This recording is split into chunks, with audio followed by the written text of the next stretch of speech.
ল্যান্ডমার্কিং ব্যাপারটা 25-এর মঞ্চ থেকে বলছি, 26-এর কথা, ভবিষ্যতের কথা, বাংলার ভবিষ্যৎ, দেশের ভবিষ্যৎ, এবং সেখানে দাঁড়িয়ে আমাদের অনাগত ভবিষ্যতের কথা, নতুন প্রজন্মের কথা, তাদের ভবিষ্যতের কথা। এবং সেটা করতে হলে আমাদের তো আর খেলা হবে বলতে পারবো না, আমাদের মানুষ নিয়ে করতে হবে। সুতরাং মানুষের কাছে যেতে হবে, একটা এলাকায়, একটা অঞ্চলে, একটা বুথে, একটা পাড়ায়, একটা মহল্লায়, একটা মিউনিসিপ্যালিটিতে যারা যারা আছেন প্রত্যেকটা ব্যবসাকে সরাসরি সেই সিদ্ধান্ত আমরা নিয়েছি। তার জন্য আমরা প্রজেক্ট বোর্ড তৈরি করেছি, বিভিন্ন প্রজেক্ট আলাদা আলাদা করে কীভাবে ব্যাকওয়ার্ড লিঙ্কেজ, ফরওয়ার্ড লিঙ্কেজ হবে, এবং যেগুলো এই যে বিদেশি টাকা নিয়ে, টেকনোলজি নিয়ে বিজেপি তৃণমূল যেভাবে ভোটটাকে লুট করেছে, একেবারে নমিনেশন থেকে গণনা পর্যন্ত, যেভাবে ইলেকশন মেশিনারি, ইলেকশন মেশিন এবং ইলেকশন যে গোটা মেশিনেশন এবং তার সঙ্গে ইলেকশন কমিশন, রাজ্য হোক বা অল ইন্ডিয়া, যেভাবে ব্যবহার করেছে, সেখানে তার মোকাবিলা করতে হলে আমাদের মানুষের আবার কোনো ভরসা নেই। তাহলে এই যে ফরেন ফান্ডেড টাকা দিয়ে মাসেল পাওয়ার, মানি পাওয়ার, মিডিয়া পাওয়ার, যারা মানুষকে একটা বুদ্বুদের মধ্যে ঢুকিয়ে দিচ্ছে এবং নির্বাচনের সময় আর অন্য কিচ্ছু দেখাচ্ছে না, একটা দিকে তোমাকে শুধুমাত্র বাইনারি কথা বলছে, সেখানে আমাদের কথা আমাদেরই বলতে হবে। আমাদের নিজস্ব পরিকল্পনা, নিজস্ব ইকুইপমেন্ট, নিজস্ব যন্ত্রপাতি নিয়ে, নিজস্ব পদ্ধতি নিয়ে, যেটা আমরা অতীতে করে এসেছি সেটাকে আরও জোরদার করবো। এবং এখন সৃজনশীলতার মধ্য দিয়ে টেকনোলজি ড্রিভেন যেটা বেস হয়ে আমরা কাজ করব। আমাদের পুরনো যে সমস্ত ট্রেডিশনাল মেথড আছে তার পাশে দাঁড়িয়ে আমাদের এই ক্রিয়েটিভিটি ইনফিউজড টেক ড্রিভেন আমাদের কাজ করতে হবে। তার প্রস্তুতি আমরা নিয়েছি। গত নভেম্বর থেকে আমাদের কর্মী ট্রেনিং দিয়েছি এবং একটি প্রজেক্টে এক একভাবে বাহিনী আমরা তৈরি করছি। পরে যখন কাজ হবে তখন দেখবে নভেম্বর থেকে শুরু করে একটা পেজ হয়েছে আজকে পর্যন্ত 25-এ এবং 26-এ থেকে 26-এর জন্য আপনারা কতটা আশা? আমি কোনো হাত দেখা বিশ্বাস করি না, কাজ দেখো তারপর। একটা প্রশ্ন বারবার উঠে এসেছে, মানে আমরা যা শুনেছি বা বিভিন্ন জায়গায়, যে নেতৃত্বের আরও বেশি ভূমিকা নিতে হবে। মীনাক্ষী আজকে বললো আমরা চোখের মতন রক্ষা করব, অর্থাৎ কাউকে একেবারে নিচু স্তরে নেমে নেতৃত্বের যে দায়িত্ব নেওয়া উচিত বলে আপনারা মনে করেন, সেখানে কোথাও গাফিলতি ছিল যেটাকে আপনারা মানে সংশোধন করতে চান? তুমি নিজে আমার সঙ্গে গিয়েছিলে যখন বক্তৃতা পৌঁছেছিলাম, আমার আগে তুমি পৌঁছে গিয়েছিলে।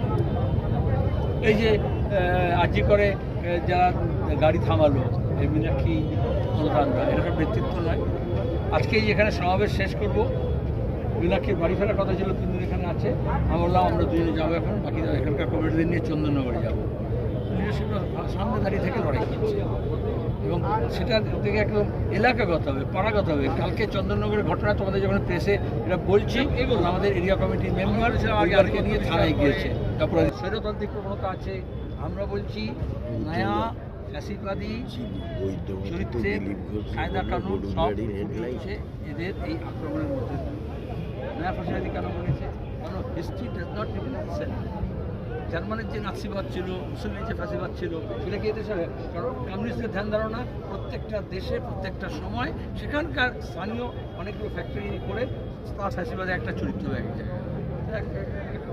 হিন্দি তো আমরা বলবো সব বিদেশি কথা নকল করে।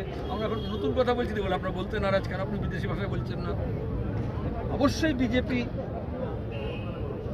গোলওয়ালকার, হেডগেওয়ার, ওরা নাৎসি এবং ফাঁসিবাদের দ্বারা অনুপ্রাণিত হয়েছে এবং তারপরে তারা সেখান থেকে শিক্ষা নিয়ে তারা গড়ে তুলছে। তারপরে যেরকম জেনোফোবিয়া করে সেটা করছে, যেরকম তারা এখানে বাংলাদেশ বিদ্বেষ করছে, ওখানে যেরকম ইহুদি বিদ্বেষ ছিল, এখানে যেরকম সংখ্যালঘু বিদ্বেষ করছে, সেগুলো করে। এগুলো সব চরিত্র এবং তারপরে সে আক্রমণ করে উঠছে। তাহলে এটাকে আমরা বলছি নয়া ফাঁসিবাদ। প্রশ্ন দেখতে পাচ্ছি তুই বলছো আপনি নারাজ, আমি নারাজ শব্দটা জিজ্ঞেস করছি, তুমি কোথেকে জানলে নারাজ? নতুন এই জন্য বলতে হচ্ছে, ওই যে বলে টাকা নিয়ে কিছু লোক কিছু কলমচি ভাড়াটে লেখে একটা পত্রিকা নামে বলতে পারি, যারা এমনিতে রাজনৈতিক খবরটা দেয় না, তোমাদের এই জন্য উঠে গেছে বা বিক্রি হয়ে গেছে, তারা প্রথমে এই খবরটা লিখেছে সে না জেনে। তাদের কোনো পলিটিক্যাল সাংবাদিকতা এখন নেই, আগে একসময় ছিল। নতুন যে রাজ্য কমিটি, তাতে দেখা যায় 14 জন মহিলা সদস্যরা মানে রয়েছে, সেক্ষেত্রে অনেক ক্ষেত্রেই তো সংসদে বা বিভিন্ন জায়গায় 1/3 মহিলা সংরক্ষণের কথা বলা হয়, সেটা কি আরও বেশি মহিলাদের অন্তর্ভুক্তির প্রয়োজন? বলা হয় আর করা হয় ভোট দিয়ে গেছে। সোশ্যাল মিডিয়ার যুগ ছিল, ওইগুলো সোশ্যাল মিডিয়া দেখা উচিত তোমাদের মিডিয়ার, যে তোমার কি বাবা একটু আগে আসলে বাবার দেখা হয়ে যেত, বাবা মরে গেছে কিন্তু ভোট দিয়ে গেছে। তবে আমাদের ভোটার লিস্ট একটা ইলেকশন কমিশন এবং নির্ভেজাল নির্ভুল ভোটার লিস্ট তৈরি করতে পারে না। এই ভোটার লিস্টকে স্যানিটাইজ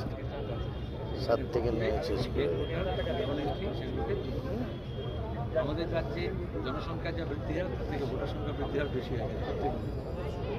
মালদার এই যে হরিশ্চন্দ্রপুরে যে ভদ্রমহিলা প্রধান ছিলেন, তিনি বাংলাদেশি নাগরিক বলে একটা বিষয় সামনে এসেছিল, তার প্রধান পদ খারিজ করার নির্দেশ দিল বিডিও। মানে কোথাও কি অনুপ্রবেশকারীদের উপরে শাসক দল ভরসা করছে? প্রথম কথা হচ্ছে বিজেপির এমএলএ, তৃণমূলের পঞ্চায়েত, বাংলাদেশি নাগরিক দেখা যাচ্ছে না, প্রার্থী হয়েছিল ছিল না, মন্ত্রী কেন্দ্রের মন্ত্রী হয়েছে বাংলাদেশের নাগরিক ছিল না। তাহলে আসলে ওরা ধর্ম দেখে বলছে কে দেশি কে বিদেশি হবে, আর আমরা বলছি নাগরিকতা দেখে। সুতরাং ধর্মের চশমা করে দেখলে দেখা যাবে অনেক খবর আছে, কিন্তু এখানে বিজেপি আর তৃণমূল উভয়ই ধর্মের চশমা করে দেখছে। দেখা উচিত দেশের আইন এবং এর মধ্যে জ্যোতিপ্রিয় মল্লিক ওয়াই থেকে জেড ক্যাটাগরি হয়ে গেল, জেল থেকে বেরিয়ে এসছে। ঠিক আছে, না ভয় আছে, কারণ এই তোমার কি এত লোকের টাকা মেরেছে, এত দুর্নীতি করেছে, এত লোকের খাদ্য সাবার করেছে, এত লোকের সঙ্গে কন্ট্রাক্ট নিয়েছে, টেন্ডার নিয়েছে, তারপরে কত দম পেশাই করেছে, তাতে কত ভুল মিশিয়েছে। সুতরাং এদেরকে মুখ্য মমতা ব্যানার্জি অপরাধীদেরকে বাঁচাচ্ছেন আর বিজেপি তাদেরকে জামিন দিচ্ছে, সেটা থেকে প্রমাণ হয়।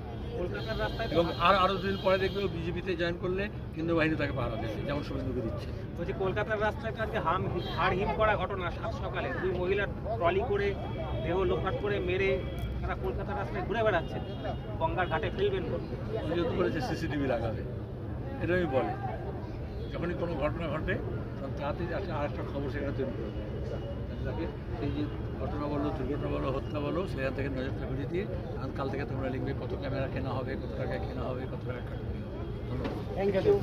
খবরটি নিবেদন করছেন চণ্ডীতলার আরোগ্য নিকেতন নার্সিংহোম। ন্যায্য মূল্যে সঠিক চিকিৎসা ব্যবস্থা পেতে আজই যোগাযোগ করুন এই নার্সিংহোমে।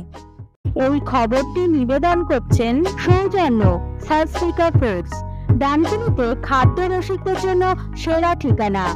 একই ছাদের তলায় পেয়ে যাবেন বিরিয়ানি থেকে রোল, চাইনিজ থেকে কন্টিনেন্টাল।